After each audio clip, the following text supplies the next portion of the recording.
Hello everyone, welcome back to our channel Anjali food add. ఈరోజు vlog వచ్చేసి హైదరాబాద్లో ఉన్న బిర్లా మందిర్కి అయితే స్టార్ట్ అయిపోయాం. సో మేము వచ్చేసి ఎర్లీ మార్నింగ్ అయితే స్టార్ట్ అయిపోయామండి బిర్లా మందిర్కి. అండ్ వెంకటేశ్వర స్వామిని దర్శనం చేసుకుందాము అని చెప్పేసి మేమైతే చక్కగా ఓలా అనేది బుక్ చేసేసుకొని ఇంకా టెంపుల్కి అయితే స్టార్ట్ అయిపోయామన్నమాట. సో మేమున్న దగ్గర నుంచి టెంపుల్కి చాలా డిస్టెన్స్ అయితే ఉంది. మేము వచ్చేసి బల్కంపేట నుంచి స్టార్ట్ అయ్యాం. సో బల్కంపేట ఎల్లమ్మ టెంపుల్ కూడా మీ అందరికీ నెక్స్ట్ వ్లాగ్లో అయితే షేర్ చేస్తాను. అండ్ అక్కడి నుంచి స్టార్ట్ అయిపోయి మేమైతే బిర్లా మందిర్కి అయితే వెళ్తున్నాము. మాకు అరౌండ్ 45 మినిట్స్ అయితే పట్టింది, ఎందుకంటే ఎర్లీ మార్నింగ్ ట్రాఫిక్ అనేది లేదు కాబట్టి కొంచెం త్వరగానే వెళ్ళిపోయాము. అండ్ చూసారు కదండి, ఫైనల్గా అయితే బిర్లా మందిర్కి అయితే వచ్చేస్తున్నాము. బిర్లా మందిర్కి వెళ్ళే దారిలో కూడా చాలా టెంపుల్స్ అయితే ఉంటాయి. సో మనం ప్లాన్ చేసుకుంటే ఇంకో 4 to 5 టెంపుల్స్ అయితే కవర్ చేసుకోవచ్చు.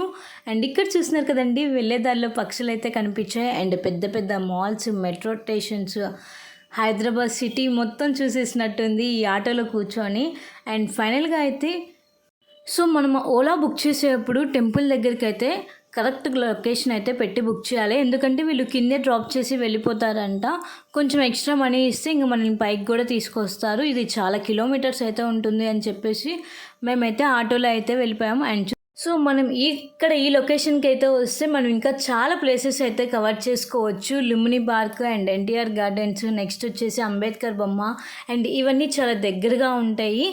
అండ్ ఎలా వెళ్ళాలి ఏంటి అనేది మీ అందరికీ నెక్స్ట్ వ్లాగ్లో అయితే షేర్ చేస్తాను. ఇప్పుడైతే బిర్లా మందిర్కి అయితే వచ్చేస్తున్నాము. అండ్ మేము వచ్చే ఎర్లీ మార్నింగ్ టైంకి అసలుకి ట్రాఫిక్ అనేది లేదు. టెంపుల్లో కూడా చాలామంది జనాలు ఉంటారేమో అనుకున్నాము. సో ఇప్పుడిప్పుడే వస్తున్నారనమాట స్వామివారిని దర్శనం చేసుకోవడానికి. అండ్ మేము వెళ్ళేప్పటికి ఫ్రీగా ఉంది. అండ్ చక్కగా స్వామివారిని అయితే దర్శనం చేసుకున్నాము. అండ్ ఇది మొత్తం రూట్ చూసారు కదండి, మనకి బిర్లా మందిర్కి వెళ్ళే దారి అనమాట. అండ్ చాలా టైం పడుతుంది వెళ్ళాలంటే. ఇంకా ఫైనల్గా ఆటో వాడిని ఎలా కన్విన్స్ చేసి పైకి అయితే తీసుకొచ్చేసాము. 10 అయితే ఇంకా జనాలు అయితే వస్తున్నారు. 10 లోపలైతే కొంచెం జనాలు అయితే తగ్గుతారు, దీనికి కూడా క్యూ ఉంటుంది. సో ఎర్లీగా వెళ్ళి స్వామివారిని దర్శనం చేసుకుంటే మనకి ఫాస్ట్గా దర్శనం అయితే అయిపోతుంది. మనకి కార్స్ కానీ బైక్స్ కానీ ఏమైనా ఉంటే పై దాకా వెళ్తుంది అనమాట. అండ్ చూస్తున్నారు కదండి, ఎదురుగా చూపిస్తున్నదే బిర్లా మందిర్. అండ్ నేనైతే ఈ టెంపుల్కి ఒక 4 to 5 టైమ్స్ అయితే వచ్చి విజిట్ చేశాను. పిల్లలు చూస్తారు అని చెప్పేసి ఇంకొకసారి వచ్చి విజిట్ చేయడానికి అయితే వచ్చేసాము. అండ్ చూడండి, చాలా అంటే చాలా బాగుంటుంది. కానీ పైకి ఫోన్స్ కానీ కెమెరాస్ కానీ ఎటువంటి ఎలక్ట్రానిక్స్ వస్తువులు అయితే అలౌ చేయరు.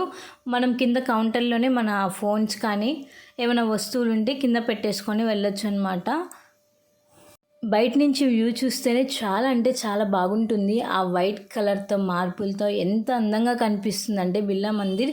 మనం లుంబిని పార్క్కి వెళ్ళినా అక్కడి నుంచి కూడా కనిపిస్తుంది ఈ టెంపుల్ వచ్చేసి. సో ఇక్కడి నుంచి టెంపుల్ వ్యూ నుంచి కానీ బయట లొకేషన్ చూడాలంటే పైకి ఎక్కిన తర్వాతే అనమాట. ఎంత బాగుంటుందంటే అంత బాగుంటుంది. సో ఫైనల్గా చూస్తున్నారు కదండి, మేమైతే దర్శనం చేసుకొని వచ్చేసాము. ఫోన్స్ ఎలా ఉండవు కదండి, మనకి కింద నుంచి స్టెప్స్ ఎక్కుతూ ఉంటే మనకి చిన్న చిన్న టెంపుల్స్ కూడా కనిపిస్తూ ఉంటాయి. ఆంజనేయ స్వామి, కృష్ణుడు, వినాయకుడు. సో ఈ టెంపుల్స్ మొత్తం కనిపిస్తూ ఉంటాయి అన్నమాట. పైన కనిపిస్తున్న అక్కడికి వెళ్ళి మనం దర్శనం చేసుకొని రావాలి వెంకటేశ్వర స్వామిని. అండ్ ఫైనల్గా మా దర్శనం అయితే సక్సెస్ఫుల్గా అయితే కంప్లీట్ అయిపోయింది. అండ్ ఇక్కడ పక్కనే మనకి మ్యూజియం కూడా ఉంటుంది, మనకి ఏమైనా కావాలంటే కొనుక్కోవచ్చు. లైక్ దేవుడి బొమ్మలు అండ్ బుక్స్ అవన్నీ ఉంటాయి అన్నమాట. అండ్ చూస్తున్నారు కదండి ఎంత బాగుందో. సో మీలో ఎంతమంది బిర్లా మందిర్కి వెళ్ళారో నాకు కింద కామెంట్ సెక్షన్లో అయితే కామెంట్ చేయండి. అండ్ ఇక్కడ చూస్తున్నట్టయితే మనకి బైక్స్కి, కార్స్కి ఫెసిలిటీ అయితే చాలా బాగుంటుంది, పార్కింగ్ ఫెసిలిటీ అయితే. అండ్ ఇంకా వీకెండ్స్ వస్తే మాత్రం ఇక్కడ మొత్తం ఫుల్ రష్గా ఉంటుంది. మేము కూడా వీకెండ్ టైం సండేనే వెళ్ళాము. అండ్ ఎర్లీ మార్నింగ్ వెళ్ళేప్పటికి అంతమంది జనాలు అయితే లేరు. అండ్ చూస్తున్నారు కదండి ఎన్ని కార్స్ వచ్చేసినాయో అప్పటికి. మేము వచ్చేప్పుడు రిటర్న్లో అయితే ఇంకా చాలా మంది వస్తున్నారు. మనకి ఇక్కడ వ్యూ కానీ ఫొటోస్ దిగడానికి కానీ చాలా అంటే చాలా బాగుంటుంది. అండ్ ఇక్కడ మనకి సెల్ ఫోన్ స్టాండ్స్ అండ్ అలానే స్లిప్పర్ స్టాండ్స్ కూడా ఉంటాయి. అండ్ ఇక్కడ చూసినట్టయితే మనకి చూస్తున్నారు కదండి ఏమేమి ఉంటాయని చెప్పేసి ఒక బోర్డు మీద రాసి పెట్టారు. అండ్ ఈ సో టెంపుల్ టైమింగ్స్ వచ్చేసి 7 AM నుంచి 12 దాకా ఉంటుంది, మళ్ళీ 2 నుంచి 9 దాకా ఉంటుంది. అయితే మధ్యలో ఒక 2 అవర్స్ వరకు బ్రేక్ అయితే ఉంటుంది. ఇంకా ఫైనల్గా బయటకు వచ్చేసిన తర్వాత అలా చెరుకు రసం తాగేసి ఇంకా మేము నెక్స్ట్ లొకేషన్ ఎక్కడికి వెళ్ళాలని ఆలోచిస్తూ స్టార్ట్ అయిపోయామన్నమాట. సో నెక్స్ట్ ఎక్కడికి వెళ్తున్నాము, ఏమేమి ప్లేసెస్ చూసాము అనేది మీ అందరికీ నెక్స్ట్ వ్లాగ్లో అయితే షేర్ చేస్తాను. Hope you like this video. Please like, share, comment and subscribe my channel. Don't forget to press the bell icon for more updates. Until then, keep watching Anjali Food Adda for more videos. Stay tuned guys. Thanks for watching. Bye bye. See you on next vlog.